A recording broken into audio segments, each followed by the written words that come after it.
Hello everyone, कैसे हो यार तुम लोग। तो welcome to the 6th class of animal husbandry. Animal husbandry का 6th क्लास मतलब 1 से 5 क्लास तक हो चुका है, ठीक है, और ये 6th क्लास हो रहा है। हाँ, तो सबको कंप्लीट करते जाना। ओरिएंटेशन क्लास भी हो गया है, जनरल एग्रीकल्चर के क्लासेस, हॉर्टिकल्चर के क्लासेस, फॉरेस्ट्री और एनिमल हस्बेंड्री अभी कर रहे हैं। इसके बाद हम लोग फिशरीज़ करने की कोशिश करेंगे। बहुत विस्तार, बहुत डिटेल में करेंगे ताकि कोई भी क्वेश्चन हमारा ना छूटे। टेलीग्राम ग्रुप जो है ये ज्वाइन कर लेना, ये ओपन डिस्कशन ग्रुप है। हाँ, यहाँ पे हम लोग ओपन डिस्कस करते हैं अबाउट एवरीथिंग। आप यहाँ पे मैसेज कर सकते हो। 1200 स्टूडेंट्स हो गए हैं, अच्छा खासा एक बड़ा ग्रुप हो गया है, तो आप वहाँ पे डिस्कशन कर सकते हो। एक देखो, ये पेड ग्रुप है। पेड ग्रुप क्या है ना कि ये जो पीडीएफ जो आप पढ़ रहे हो, अगर आपको ये पीडीएफ चाहिए है ना, तो वो पेड ग्रुप में मैं डाल देता हूँ, वहाँ पे आप आराम से वो पीडीएफ ले सकते हो, ठीक है। पेड ग्रुप के लिए क्या करना कि मुझे व्हाट्सएप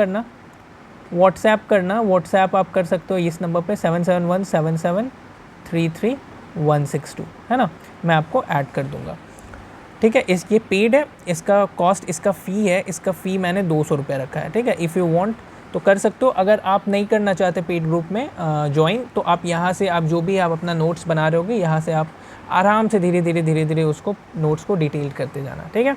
चलिए, तो अभी हम लोग स्टार्ट करते हैं एनिमल हस्बेंड्री का 6th क्लास, है ना। ओके, तो एनिमल हस्बेंड्री का जो 6th क्लास है ना, उसमें हम लोग क्या देखेंगे। सबसे पहले हम लोग देखेंगे बिल्डिंग यूनिट्स, ठीक है। बिल्डिंग यूनिट्स में क्या देखेंगे ना, देखो कैटल की बात कर रहे हैं अभी हम लोग का, समझो कि 5th क्लास का हम लोग इसको एक्सटेंड कर रहे हैं। बिल्डिंग यूनिट्स में देखो 2 तरह के बिल्डिंग यूनिट्स बनाते हैं हम लोग कैटल के लिए। हाँ, एक होता है सिंगल रो, ठीक है, सिंगल रो सिस्टम, और एक होता है डबल रो सिस्टम। आप समझ रहे होगे, एक रो में हम लोग सिंगल रखते हैं और एक रो में हम लोग डबल रखते हैं। तो अब देखो होता क्या है कि सिंगल रो सिस्टम हम लोग कब करते हैं, ये ज़्यादा इंपॉर्टेंट है। तो जब हम लोग का 12 से 16 एनिमल्स रहते हैं ना, नंबर्स ऑफ एनिमल, 12 से 16 नंबर ऑफ एनिमल्स रहता है ना, तो हम लोग सिंगल रो सिस्टम का जो रूल है वो फॉलो करते हैं। वो ऐसे लगाते हैं कि सिंगल रो रहे। और अगर ज़्यादा हो जाता है, लाइक 16 से ज़्यादा हो जाता है और 50 तक, up to 50 number of animals, हाँ 50 तक अगर रहता है ना, तो ये डबल रो सिस्टम में हम लोग यूज़ करते हैं, ठीक है। सिंगल शेड के अंदर सिंगल रो सिस्टम और डबल रो सिस्टम का व्यवस्था करते हैं, और उसमें हम लोग डबल रो सिस्टम कब करते हैं और सिंगल रो सिस्टम कब करते हैं, ये चीज़ ध्यान देने वाली बात है, ये और ये, ठीक है। फिर हम लोग का बात आता है एक चीज़ आता है टेल टू टेल सिस्टम। हाँ, मतलब दोनों का टेल एक तरफ रहता है। और एक आता है हेड टू हेड सिस्टम, ठीक है। मतलब दोनों जो, जैसे एक मैं आपको डायग्राम से दिखा देता हूँ। देखो यहाँ पे क्या हो रहा है, यहाँ पे देखो ये जो है, ये आप डायग्राम देख रहे होगे, यहाँ पे टेल दोनों का इधर है। रेड पेन से दिखाते हैं, 1 मिनट रुको। हाँ, ये देखो टेल टू टेल सिस्टम, इसको बोलेंगे हम लोग टेल टू टेल सिस्टम, ठीक है। इसको क्या बोलेंगे, टेल टू टेल सिस्टम, ठीक है। जब हम लोग यहाँ पे जो कैटल्स हो, यहाँ पे कैटल्स दोनों का टेल एक तरफ है, और ये देखो हेड टू हेड सिस्टम, दोनों का हेड एक तरफ है, ठीक है। इसको बोलेंगे हेड टू हेड सिस्टम। अच्छा, इसमें हम लोगों को क्या देखना है, इसमें हम लोगों को देखना है कि total animal tail to tail system में जो होता है, वो टोटल एनिमल हम लोग कितना रखते हैं, टोटल एनिमल इसमें 28 होता है, ठीक है। ये आपको ध्यान रखना है। और हेड टू हेड सिस्टम में टोटल एनिमल कितना रखते हैं, टोटल एनिमल 36। मतलब हेड टू हेड सिस्टम जब हम लोग रख रहे हैं, तो इसमें ऑक्युपाई हम लोग मोर नंबर ऑफ एनिमल करते हैं। इसको आपको दिमाग में रखना है, ठीक है। अभी एक चीज़ और इसमें क्या देखना है कि ये जो टेल टू टेल सिस्टम है ना, इसको एक और मेथड से बोलते हैं, इसको बोलते हैं आउट मेथड, ठीक है, आउट मेथड। और हेड टू हेड सिस्टम जो है ना, इसको बोलते हैं इन मेथड। ये भी एक इम्पॉर्टेंट पार्ट होता है।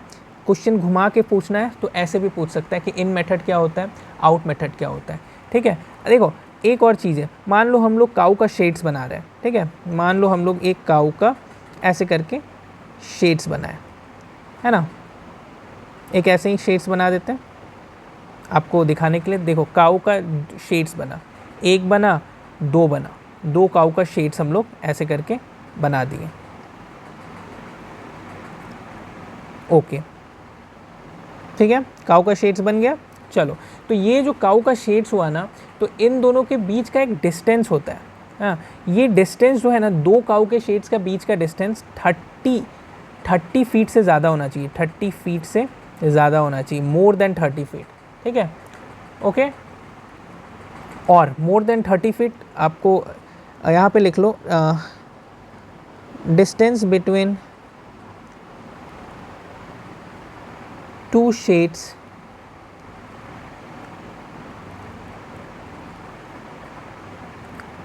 should be more than 30 feet, ठीक है, more than 30 feet.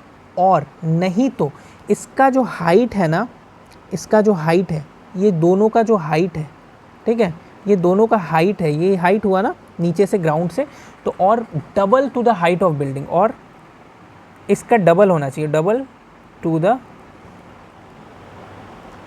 Height of building, ठीक है।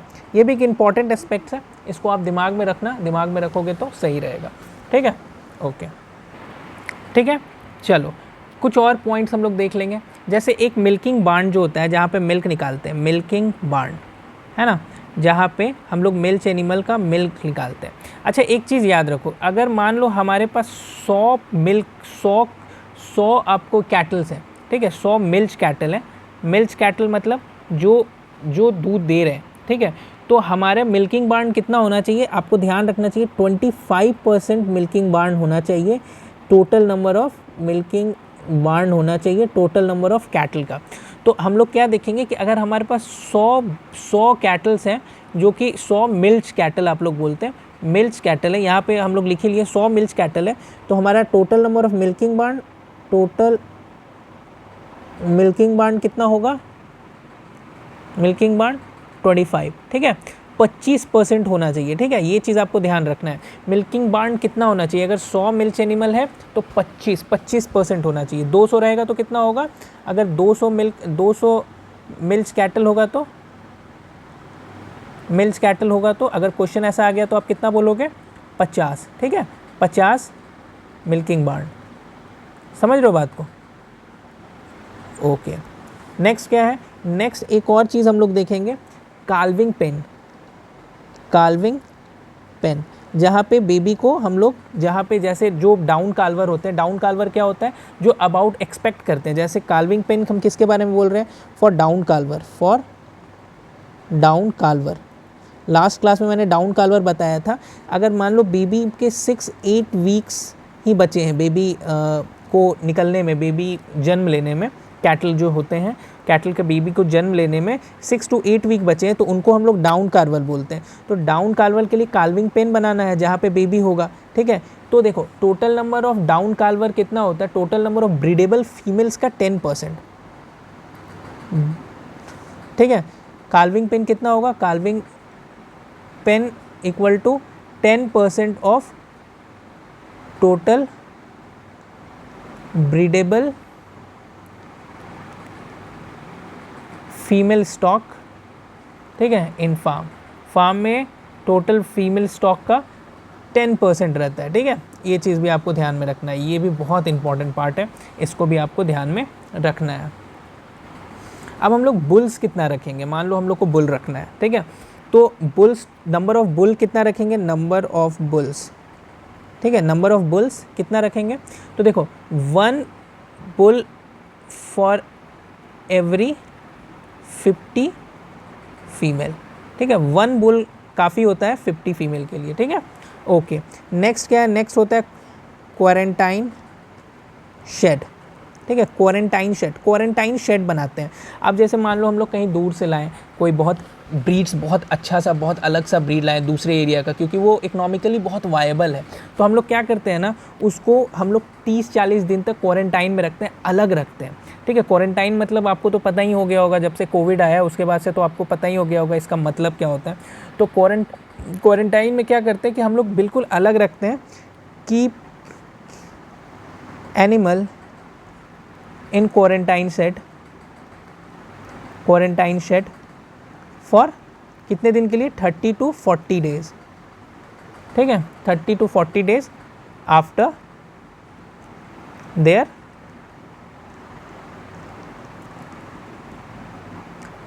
देयर अराइवल, कोई इशू नहीं। चलो, एक आप देखोगे तो एग्ज़ाम में क्वेश्चन आया था, हे और स्ट्रे जो होता है, हे जो होता है जो कंज्यूम करते हैं, जो भूसा बोला जाता है, वो कितना कंज्यूम करता है, ठीक है। तो दो पार्ट में बांटा गया, ठीक है, दो पार्ट में बांटा गया। जैसे एक अडल्ट एनिमल है ना, अडल्ट कैटल, और तुम बोलो ना एनिमल, ठीक है, एडल्ट एनिमल है ना, ये क्वेश्चन आपको एग्जाम में आया था ICAR के। तो 5 to 10 kg of hay consume करते हैं, ठीक है, पर डे की बात कर रहे हैं। और अगर हम लोग यंग स्टॉक्स की बात करें, तो यंग स्टॉक्स जो है कंज्यूम करते हैं 2 to 5 kg पर डे, ठीक है, 2 to 5 kg per day.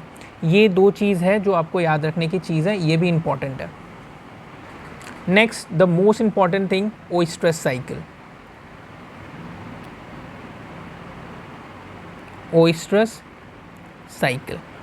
Cycle बहुत इंपॉर्टेंट है। देखो, ओइस्ट्रस साइकिल 4 पार्ट में डिवाइड रहता है। कितने पार्ट में? 4 पार्ट में। हाँ, ये मेरे ख्याल से मुझे नहीं फील होता है कि आप लोग नहीं पढ़े होंगे, सब लोग इन चीज़ों को पढ़ता ही है। सबसे पहला होता है प्रोइस्ट्रम,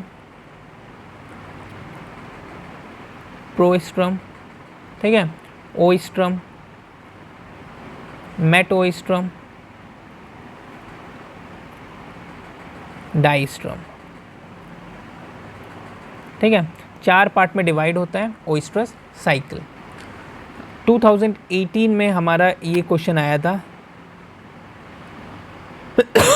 सॉरी 2018 में देखा गया प्रोइस्ट्रम कितने दिन का होता है। तो प्रोइस्ट्रम जो होता है ना, वो 2 days का होता है, ठीक है। ये हमारा बात हो रहा है कैटल में, ठीक है। ओके, सॉरी, हाँ, प्रोइस्ट्रम 2 दिन का होता है, और लगभग सब एनिमल का लगभग सेम ही होता है, पर ये हम लोग इसलिए बात कर रहे हैं क्योंकि ये एग्ज़ाम में आया था। ओइस्ट्रम कितने दिन का होता है? ओइस्ट्रम 1 days का होता है। मेटओइस्ट्रम 4 days का होता है, हाँ। और डाइस्ट्रम क्या होता है? डाइस्ट्रम 14 days का होता है। एक्चुअल में ये होता क्या, हम तुमको शॉर्ट में बताते हैं। हीटिंग पीरियड जो होता है ना, जब ready to take a male, ठीक है, कमिंग टू हीट पीरियड जो होता है ना, इसको बोलते हैं प्रोइस्ट्रम, प्रोइस्ट्रम, ठीक है। प्रोइस्ट्रम क्या होगा इसका? कमिंग टू हीट, ठीक है। नेक्स्ट होता है ओइस्ट्रम क्या होता है कि यहाँ हीटिंग होता है। This is not a place जहाँ की मेल को रिसीव करना है। ओइस्ट्रम जो फेज़ है, during this phase female is ready, यहाँ पे होगा ड्यूरिंग दिस फेज, यहाँ पे लिख लो, female is ready to take male, ठीक है। ये कॉपुलेशन के लिए तैयार हो जाते हैं। नेक्स्ट होता है मेटओइस्ट्रम, मेट होना, ठीक है। मेट मतलब इम्प्लांटेशन जो होता है, इम्प्लांटेशन ऑफ एम्ब्रायो का इम्प्लांटेशन जो होता है टेक प्लेस करता है कहाँ पे? मेटओइस्ट्रम पे। और डाइस्ट्रम क्या होता है? यूट्रस का फर्दर डेवलपमेंट जो होता है, और यू कैन से यूट्रस का further development of uterus takes place, ठीक है। यूट्रस का फर्दर डेवलपमेंट जो होता है वो डाइस्ट्रम में होता है। डाइस्ट्रम की एक और खासियत क्या है? इसको बोलते हैं लॉन्गेस्ट फेज ऑफ ओइस्ट्रस साइकिल। ये बहुत इंपॉर्टेंट क्वेश्चन हो जाता है डाइस्ट्रम के लिए कि लॉन्गेस्ट फेज ओइस्ट्रस साइकिल का कौन होता है। नेक्स्ट आपको क्या इंपॉर्टेंट हो जाता है? आपको पूछता है कि कमिंग टू हीट कब आता है? हीट जो होता है कौन से फेज़ में आता है ओइस्ट्रस साइकिल के। फिर ओइस्ट्रम, चारों बहुत इंपॉर्टेंट है, इसलिए इन चीज़ों को एकदम ध्यान से दिमाग में रख लेना। ये चीज़ को बार बार रटना, मतलब ऐसे क्वेश्चंस भाई गलती तो नहीं होनी चाहिए आपसे, है ना। मैं ये एकदम एक्सपेक्ट नहीं करूँगा कि ऐसे चीज़ें में आपका गलती हो जाए।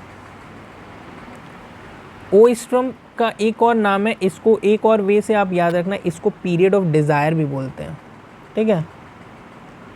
Also called period of desire, ठीक है। डिज़ायर का पीरियड भी इसको बोलते हैं, ओके।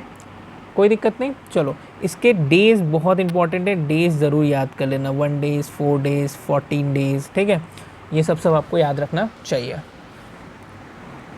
चलो कुछ थोड़ा सा care and management of heifer देख लेते हैं, ठीक है। हाँ, care and management of heifer. सबसे पहले बात आती है कि हेफर क्या होता है। हेफर देखो, हेफर जो है ना, it's called a young female cow which does not have a baby, ठीक है, जिसका बेबी अभी तक नहीं हुआ है, उस यंग फीमेल काउ को हेफर बोलते हैं। A young female cow which does not have a baby, ठीक है, ये हो गया आपको हेफर। अभी हेफर में क्या होता है ना कि हेफर जनरली रेयर्ड किया जाता है, रेयर किया जाता है इंडोर आउटडोर 9 month। सबसे पहले चीज़ देखेंगे, reared for 9 to 12 month, 9 to 12 month तक इसको रेयर किया जाता है। इसका फर्स्ट ब्रीडिंग, फिर हम लोग क्या देखेंगे, रेयर्ड फॉर 9 to 12 month, फिर देखेंगे age of first breeding,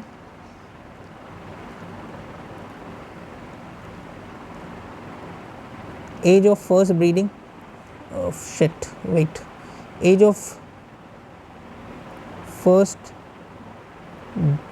breeding, age of first breeding कितना है, अप्रॉक्सीमेटली 15 month होता है एज ऑफ फर्स्ट ब्रीडिंग, ठीक है।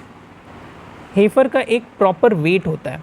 हेफर का वेट कैसे देखेंगे, हेफर का वेट 2 होता है। अगर ब्रीड स्मॉलर है, स्मॉलर ब्रीड, ठीक है, तो स्मॉलर ब्रीड का अलग वेट होगा और लार्जर ब्रीड का अलग वेट होगा,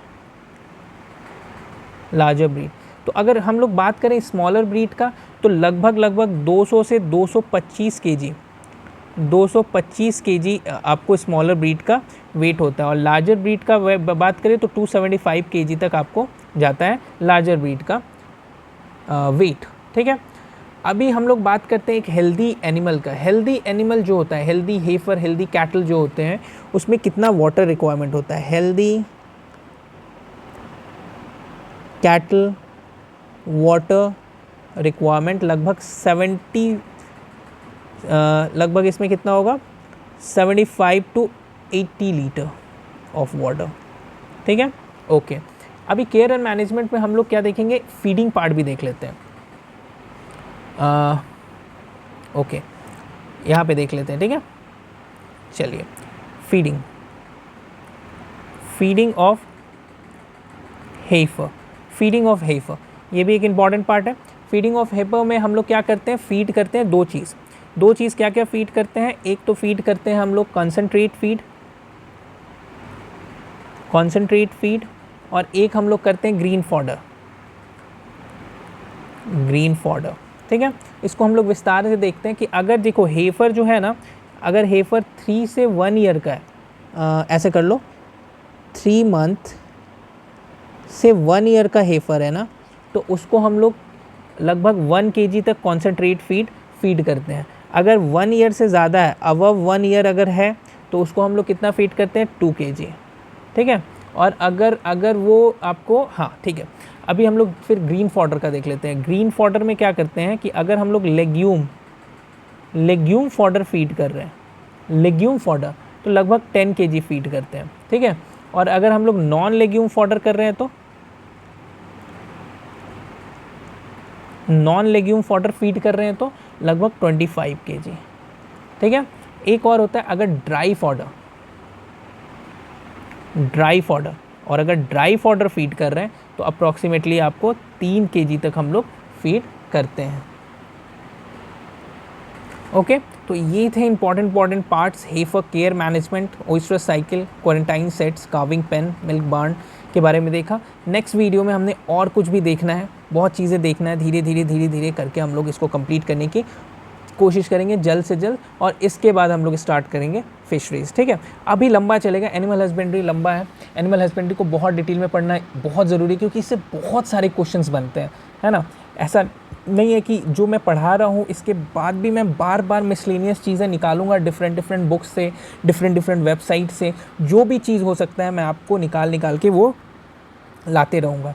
तो आप इस चीज़ों को देखते रहना। ऐसा नहीं है कि मैं जितना पढ़ा रहा हूँ उतना ही पढ़ाऊँगा, और भी चीज़ें, और भी मैं हमेशा नोट्स को अपडेट करते रहता हूँ, मैं हमेशा बुक्स को देखते रहता हूँ, नए नए बुक्स, हमेशा गवर्नमेंट वेबसाइट्स को देखते रहता हूँ कि क्या नया चीज़ आ रहा है, क्या चीज़ नया आ रहा है जो कि आपको इंपॉर्टेंट हो सकता है। तो आप निफ़िक्र रहिए, आराम से चीज़ों को पढ़ते रहिए, बुक को कंप्लीट आप करते रहिए, बाकी जो एक्स्ट्रा चीज़ें हैं वो मेरे पे आप छोड़ सकते हैं। ठीक है, थैंक यू सो मच, चलिए बाय बाय।